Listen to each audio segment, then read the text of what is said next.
One night in 1983, a couple in an apartment in Connecticut heard a strange man's voice coming from their 6-year-old daughter's bedroom. So they rushed into the room, prepared to protect their daughter and fight off an intruder. But when they opened the door, they found that the man's voice, no lie, was actually coming from their daughter's mouth.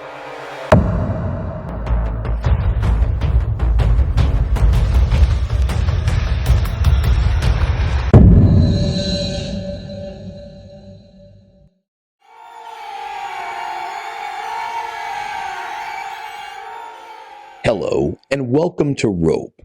If you're new here, all this channel does is research the unexplainable and the things that science says just can't happen, and then we share our research with you. You know, contrary to what many people believe, this channel is not anti-science. As a matter of fact, we're very fond of science. We just point out the things that science doesn't yet account for.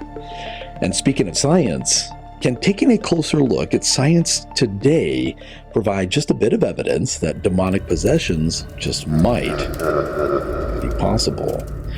Well, you may say no, but this report may surprise you. Science truly is amazing. The further it moves forward, the more control humans have over the world.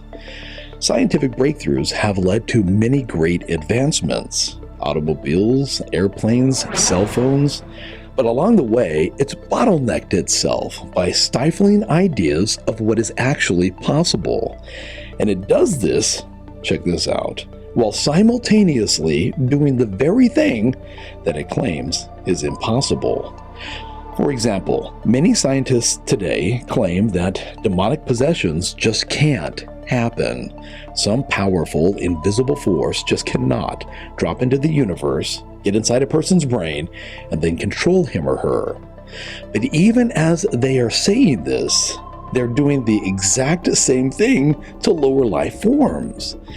In 1963, Jose Delgado, a professor at Yale University, hooked up an electrode to the brain of a bull, then wirelessly connected it to a box. Then he made a group of onlookers gasp as he climbed into the ring with the bull. And as this bull was charging Delgado, he confidently pressed a button on that box, and then to everyone's amazement, the bull just stopped in its tracks. Thus began the era of remote-controlled animals. Since then, science has made incredible leaps forward in controlling the brains and the bodies of lower life forms. Believe it or not, this technology is now being used over vast distances. Once a person has implanted a wireless device into the brain of an animal, he or she can then control that animal from anywhere on the planet, so long as that person has a connection to the internet. And this technology is becoming so prevalent that, and this blew my mind, anyone with $160 in his or her pocket can purchase a remote-controlled kit and take control over the body of his or her very own pet cockroach. When a person becomes aware of these technologies, it's almost impossible to rule out things like demonic possessions. We're just now in the infancy stages of this type of technology. Who's to say that an alien society so advanced, perhaps millions of years ahead of us, whether it be from somewhere out in outer space or from another dimension, a dimension that we just might think of as a spiritually evil dimension, couldn't just easily drop into our world and then take control of one of us? In this video, we're going to consider the possibility that demonic possessions just might be real. And we'll do this by looking at the case of the Platt family, who in 1983 had a terrifying encounter with what they say was a supernatural force. We'll share how the family went from life as usual to dealing with something that they just could not understand. And then we'll share the exorcism that they went through and how they say that something evil almost swallowed them up in a windstorm. And then finally, we'll take a step back and we'll look at this case more objectively in our fact or fiction segment at the very end of the video. There, Amy's going to come on and she wants to talk a little about the priest who performed the family's exorcism. And I have been so busy, I don't even have a clue as to what she's going to say. So that will be a treat. This report begins in the mind of a 6-year-old.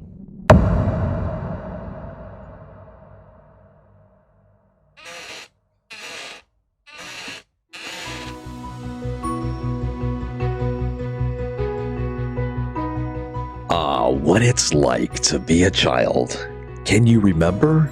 To have not a care in the world. To be carefree. No responsibilities. No bills to pay. No problems to solve. Just spending all day long with one's imagination. Happy. Blissful. Oh, but then there is that dreaded night. Sometimes the darkness can get inside a child's mind and make him or her see things that just aren't there.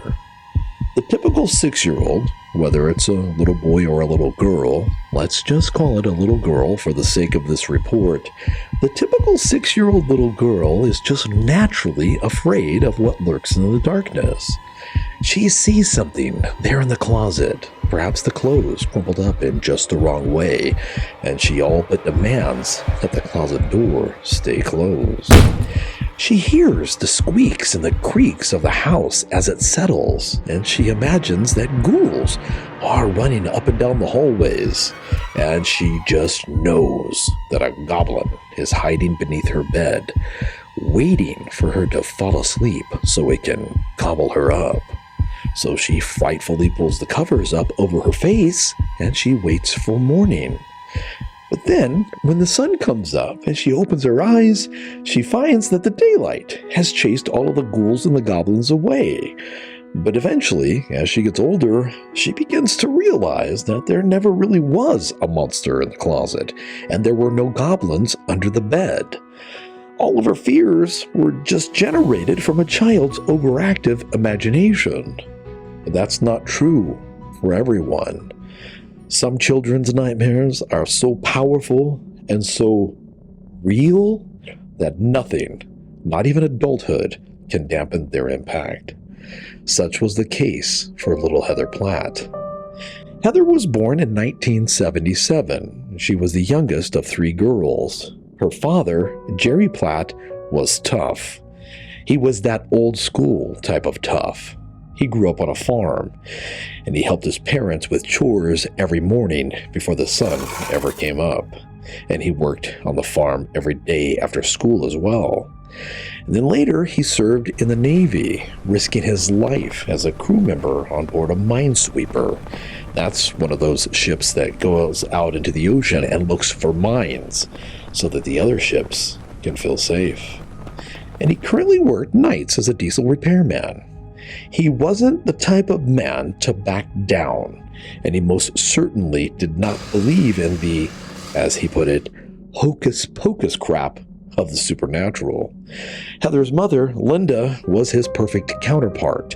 She was loving and solid, and like him, she too did not believe in the supernatural. The family lived in West Haven, Connecticut, and it took 2 paychecks to raise 3 little girls.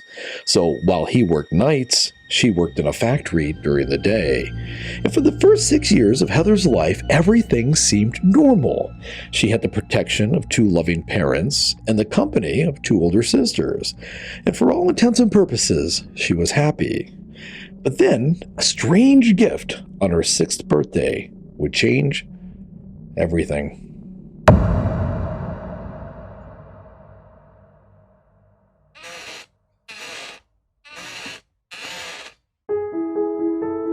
Birthdays were always a big event for the Platt family. Linda Platt always went over and above for each one of her daughters' birthdays, and Heather's 6th birthday was no exception.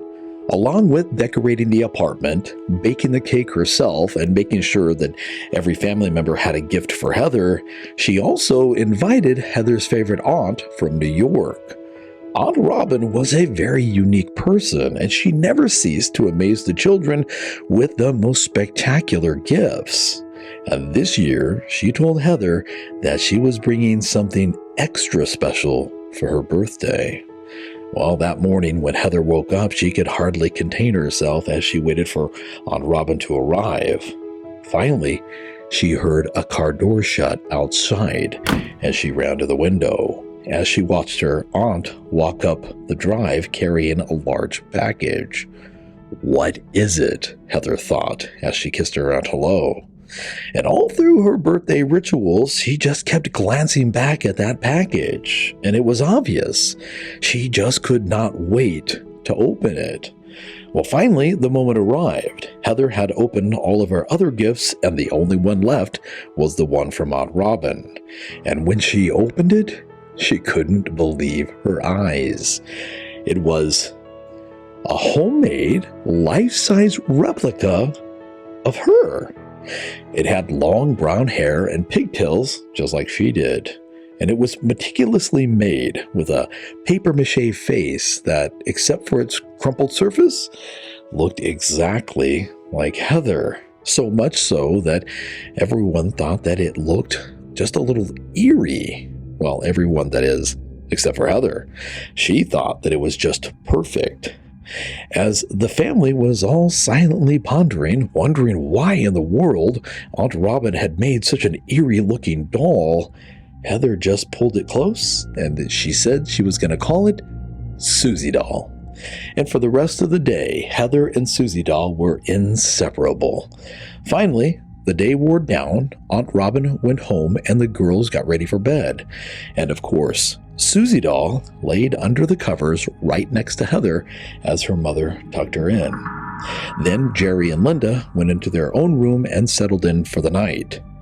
Linda had to work the next morning, so she set her alarm clock, and then the couple went to sleep.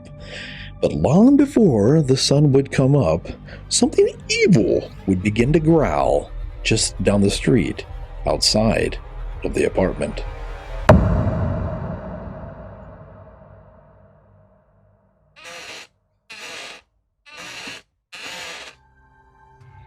This area of West Haven, Connecticut never does get very dark. The streetlights keep the neighborhood bright all through the night. But that night, in 1983, things were going to be just a little bit different. A couple of hours past midnight, while Linda and Jerry slept, something was happening outside. At first, it was quiet, but then a strange sound vibrated through the window, and it startled Linda. It was about maybe 2 o'clock in the morning. We were sleeping, and all of a sudden, I just heard this noise. Linda opened her eyes, and at first, she wasn't sure that she heard anything at all. But then she said she heard it again. I told Jerry to wake up, that something was outside, down in the street. It sounded like a growl, and at first I figured it was an animal in trouble. Jerry woke up and he saw that his wife was very concerned. And as I said earlier, he was a no-nonsense type of guy. So he immediately jumped up, ran to the window, and then opened it wide. The lamppost down below shined brightly onto the street. Jerry rested his palms on the windowsill, and then he carefully scanned the area, looking for the cause of that sound. The sound was bizarre. Jerry described it like this. It was like, took her voice and somehow turned it inside out and drew it out for several seconds. Linda said that she got out of bed and she cautiously stood behind her husband, and the couple just kept peering out into the road, but they didn't see anything. Then Jerry looked a little further down the block, and he said that he saw the lampposts and they were blinking off one at a time. But then he said that he realized the lights weren't blinking off. They were actually being enveloped by a strange black fog that was rolling up the street, heading straight for their apartment. We could see this dark shadow coming up the road. The growling was coming from the darkness, and it just kept getting louder and louder the closer it got. I turned to Jerry and asked, "My God, Jerry, what is it?" The streetlights were all being cloaked in this darkness one by one. The sound coming from it made it eerie. It was like hell was coming down the street. According to Jerry and Linda's statements later, this cloud of darkness continued to make that eerie growling sound and snuff out each light that it passed as it made its way closer and closer to the apartment. And then suddenly, just after it snuffed out the light from the very last lamppost, right before it had made it to the apartment and everything was nearly pitch black, it just vanished. And when it did, all of the street lamps just snapped back on at the exact same moment.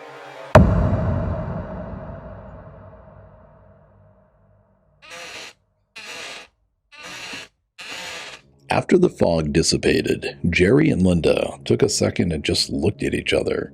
They kind of just shook off the eeriness. And although it was confusing, eventually they went back to bed and they fell asleep. The next morning, as it often does, the daylight dampened the experience from the night before, and the couple just racked up that eerie feeling they had to being woken up in the middle of the night and being half asleep when they heard that strange sound outside. As far as that dark cloud that rolled down the street, oddly, they just put that in the back of their minds and they didn't really give it a second thought. Over the next few weeks, anytime the family saw Heather, they saw Susie doll right beside her. And before long, Heather began spending less and less time with her sisters and more time with Susie doll. Jerry and Linda were sure that it was just Heather's excitement with a new toy and it would pass. Then one day, while Linda was at work, the girls were at school, and Jerry was asleep, he heard noises coming from the living room. At first he thought that, well, maybe one of the girls had come home early from school. So he got out of bed and he went downstairs. When he did, he was instantly filled with anxiety. Somebody must have broken into the apartment because the furniture had been all rearranged. Jerry did a quick inventory to see what had been stolen, but strangely, nothing was missing.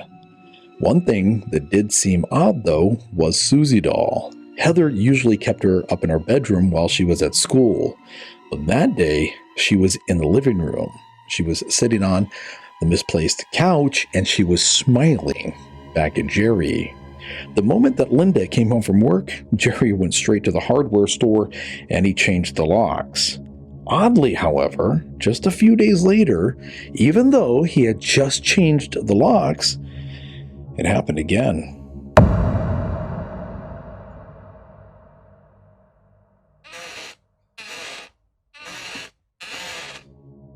Just a few days after Jerry had changed those locks, he once again woke up to strange sounds coming from the living room. This time, he quickly shot up and he prepared to rush downstairs and confront whoever was there before they could get away. But then he noticed the clock. He had overslept. So he breathed a sigh of relief and he figured that the noises were most likely coming from the girls who were no doubtedly home from school by now.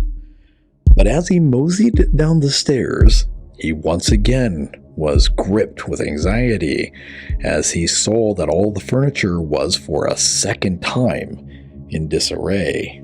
So he immediately stopped and he listened very carefully. If the intruder was still in the apartment, he might hear him. At first, it was dead silent, but then he heard static. The static was coming from the living room. So he braced himself for a fight and then quietly made his way through the apartment. But when he got to the living room, instead of finding an intruder, he found Heather. And check this out. She was sitting with Susie doll and she was just staring at the white noise static on the TV. This was unsettling, and he just stopped for a second and he called out his daughter's name. but she didn't respond. So he walked over and he stood between her and the television. And even though she could no longer see the TV, she just sat there and kept staring straight ahead. Jerry felt the eeriness of the moment as he waved his hands and snapped his fingers in front of her face. Finally, Heather blinked, and she seemingly came out of her trance. Then she looked at her father as if to say, "Why are you standing there like that?" Creepy. After a second, Heather smiled, grabbed Susie doll, and then went up into her bedroom. When Linda came home, Jerry told her all about it. But Linda said that Heather was probably just deep in imagination and Jerry was just reading too much into it. As far as the furniture being moved all around, well, neither one of them had a clue, and that made Linda nervous. It couldn't have been the girls. The furniture was way too heavy, and Jerry had already changed the locks. So, not knowing what else to do, they just decided that they would keep their eyes and ears open, and hopefully they would catch whatever it was that was causing it if it happened again. And oh, it did happen again. And this time, it defied physics.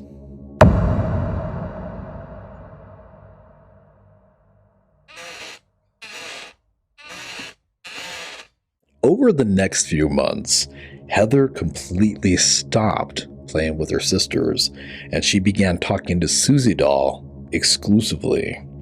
And at this point, everyone in the house was beginning to get a very bad feeling about that doll. During this time, several bizarre events took place, and like with a lot of our videos, we really don't have time to go into each one of them, but we'll share a few. One night, Lisa, the middle daughter, woke up to somebody whispering right into her ear. Susie doll's gonna kill you. And when she rolled over, no one was there.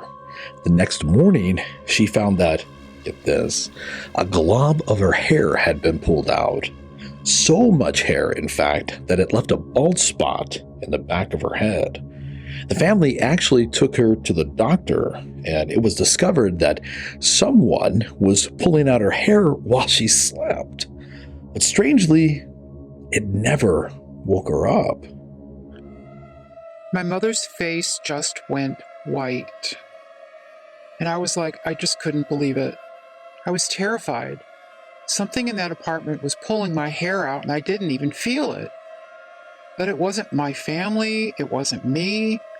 Something was pulling my hair out. After that, it was very difficult for Lisa to sleep at night.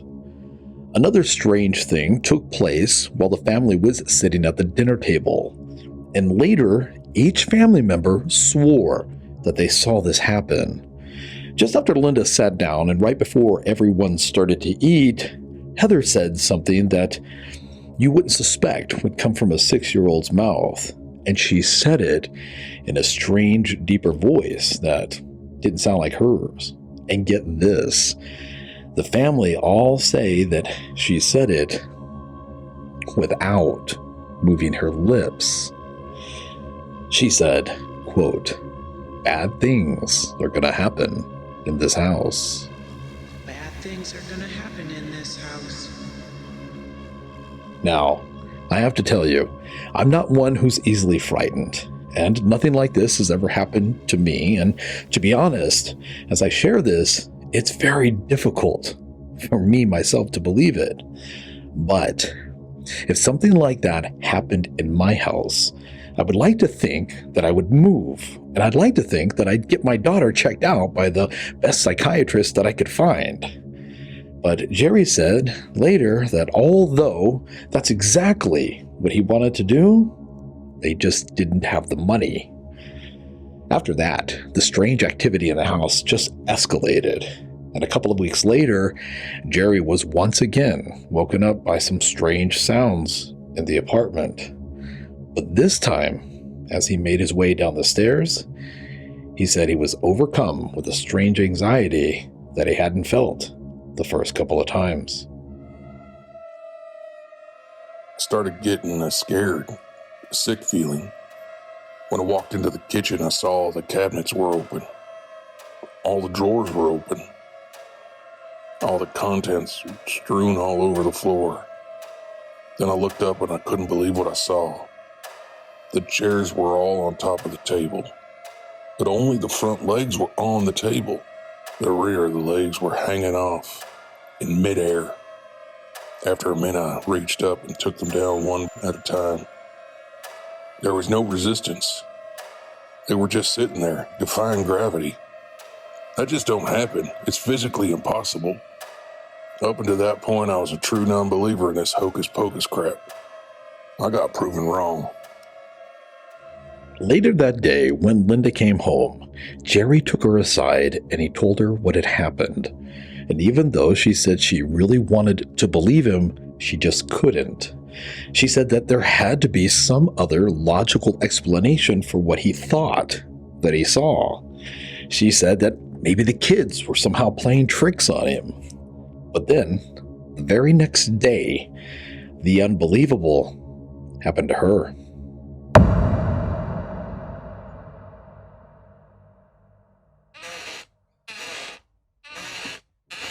The very next day, after Jerry had removed those gravity-defying chairs from the table, Linda was home alone and she was cleaning the apartment.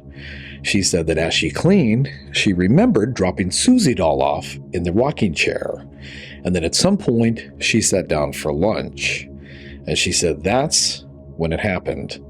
As she was sitting there, alone in her apartment, a marble, all by itself, just came rolling down the hallway. I sat down to have lunch, and after a couple of bites, I saw this marble rolling down the hallway. And then here comes another marble. They're coming out of the kids' room. So at that point, I thought, there's got to be somebody in the house, an intruder in my home. So now I'm scared. I'm by myself, and I'm scared. And when I went into the kids' room, I was just petrified at what I might find. I was scared. There was no one in the room. So I went to the closet and opened it. There was nobody there. I just couldn't understand it. Linda said that she went back toward the kitchen, and along the way, she saw those marbles that had rolled out of the girls' room. She said that they were together, and they were just sitting right there in the middle of the living room. It was just like if somebody had just placed them right in the middle of the floor there. Then I looked up, and Susie doll was gone. It was right then I knew there was something wrong, and it wasn't the kids. This truly was an insane case, and if you ever want to look deeper into this, a lot of other crazy things happened. But the family's breaking point was when some invisible force took the bedposts apart and tried to kill Jerry.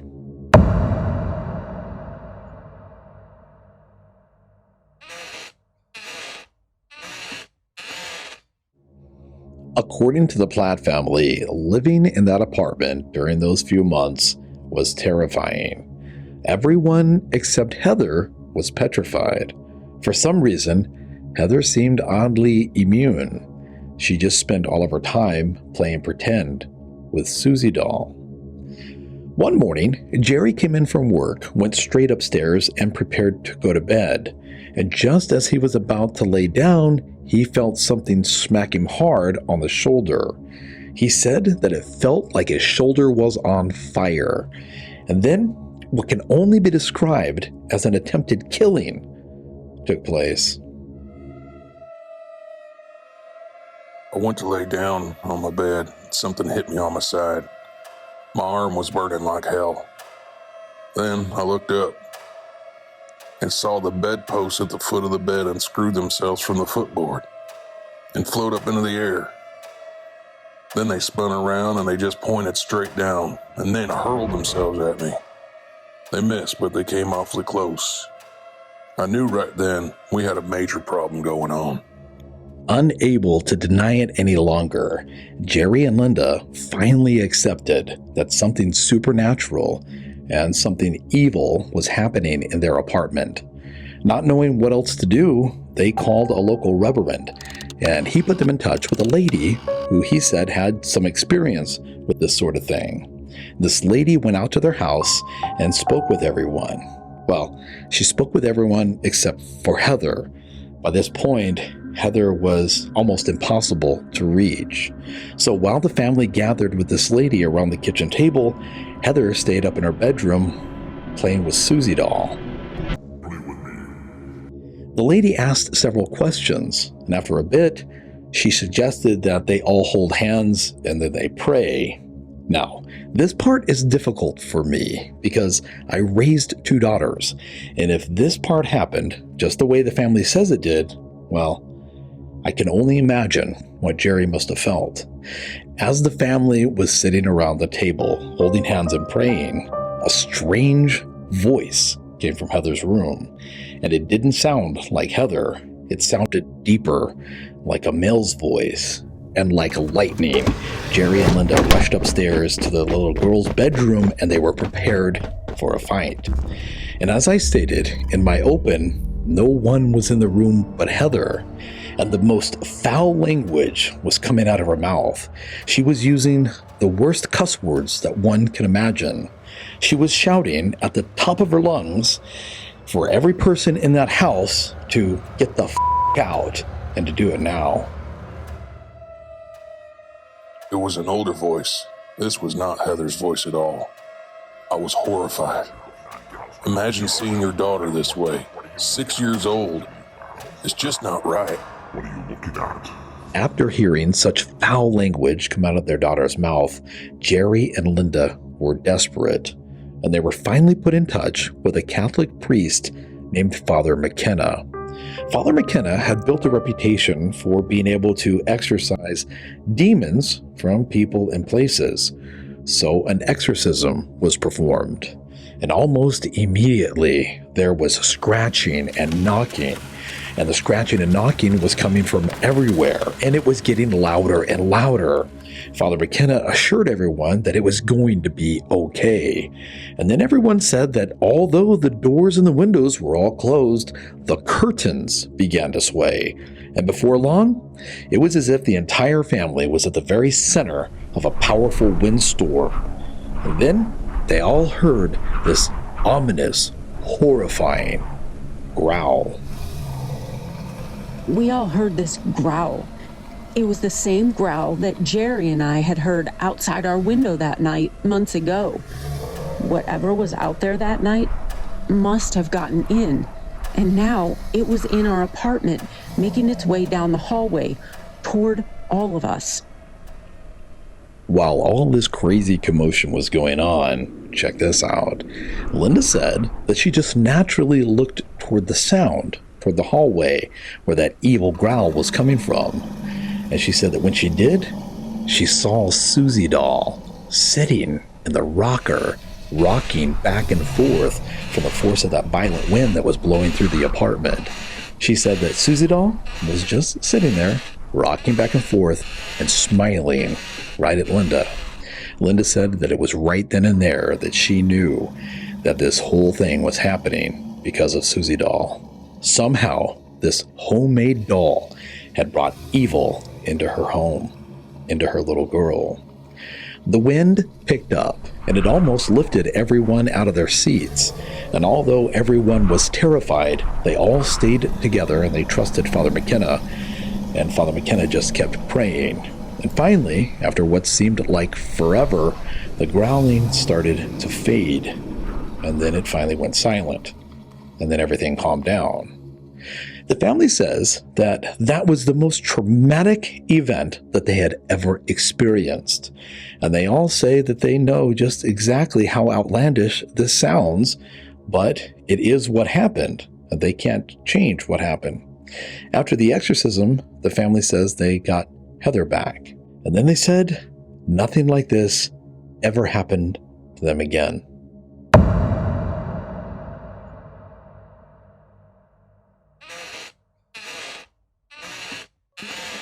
So, what a story, right? I have to admit, stories like these are difficult for me to believe. But then again, who am I to argue with an entire family? Preparing for this report, Amy and I watched several interviews from each family member, and they all seem to be very sincere. And I've said it before, and I'll say it again. I wonder just how much of a person's bias comes from their lack of experience. As I was putting this report together, I did a bit of research. I know, that's Amy's department, but I just couldn't help myself. Would it surprise you to know that fully 3/4 of the world's population believes in possessions? Amy did a little bit of research on the man who performed these exorcisms for the Platt family, and she wanted to come on and share what she found. Amy? Hey, husband. Sorry, still feeling like a newlywed.